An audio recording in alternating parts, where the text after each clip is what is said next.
Assalamualaikum warahmatullahi wabarakatuh. Salam sejahtera untuk kita semua. Perkenalkan, nama saya Milka Febriani Danto dengan NIM 25020015. Di sini saya akan menjelaskan mengenai anatomi panggul. Jadi, panggul terbagi menjadi dua, yaitu bagian lunak yang dibentuk oleh otot-otot dan ligamen, dan bagian keras dibentuk oleh tulang-tulang. Berdasarkan fungsinya, pelvis terbagi menjadi dua, yaitu pelvis mayor dan pelvis minor. Pelvis mayor dibentuk oleh 4 buah tulang, yaitu yang pertama 2 tulang os coxae, 1 tulang os sacrum, dan 1 tulang os coccygeus. Os coxae terdiri dari 3 buah tulang, yaitu os ilium, os pubis, dan os ostiacum. Os ilium bagian yang menebal di atasnya disebut dengan crista iliaca, sedangkan di bagian menonjol di depan disebut dengan spina iliaca anterior superior, dan bagian bawahnya disebut dengan spina iliaca anterior inferior. Kemudian di bagian belakangnya yang menonjol disebut dengan spina iliaca posterior superior, dan bagian bawahnya disebut dengan spina iliaca posterior inferior. Kemudian kita masuk pada os pubis yang menghubungkan antara os ilium dengan os pubis, dinamakan dengan ramus superior ossis pubis.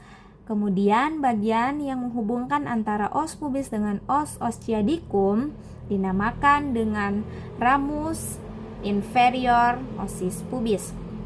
Kemudian di bagian ini disebut dengan foramen obturatorium. Kemudian di bagian samping dan yang menonjol ke dalam disebut dengan acetabulum.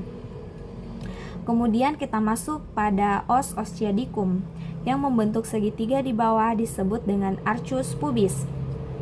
Sedangkan yang melengkung di bagian belakangnya disebut dengan incisula mayor, dan bagian bawahnya disebut dengan incisula minor. Kemudian bagian yang menonjol disebut dengan spina ischiadicum. Kemudian os sacrum berbentuk segitiga namun melebar di bagian atasnya dan mengecil di bagian bawahnya. Sedangkan os coccygeus juga berbentuk segitiga namun bersifat elastis dan dapat didorong ke belakang untuk memperluas jalan lahir. Kemudian kita masuk pada pelvis minor. Pelvis minor terbentuk oleh 4 buah bidang, yaitu yang pertama pintu atas panggul yang dibentuk oleh promontorium, sayap os sacrum kiri dan kanan, linea terminalis nominata kiri dan kanan, ramus superior os pubis kiri dan kanan, dan pinggir atas simpisis pubis. Kemudian pintu tengah panggul dan pintu bawah panggul. Sekian penjelasan dari saya. Wassalamualaikum warahmatullahi wabarakatuh. Salam sejahtera untuk kita semua.